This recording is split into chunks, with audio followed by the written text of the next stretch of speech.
Здраво на сите. Денеска ќе зборуваме за една многу битна работа, висцералната маст. Маст што не ја гледаме со голи очи. Маст што се наоѓа длабоко во стомакот, во абдоменот, помеѓу цревата, црниот дроб, панкреасот и крвните садови.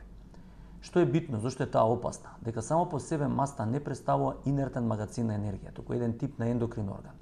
Учествува во лачење на одредени биолошки инфламаторни медиатори, како што се адипокините и други медиатори. Што доведе до тоа? До чувствителноста на клетките на инсулин се намалува, значи стануваат резистентни. Иако организмот лачи нормално инсулин, едноставно не ги прифаќа.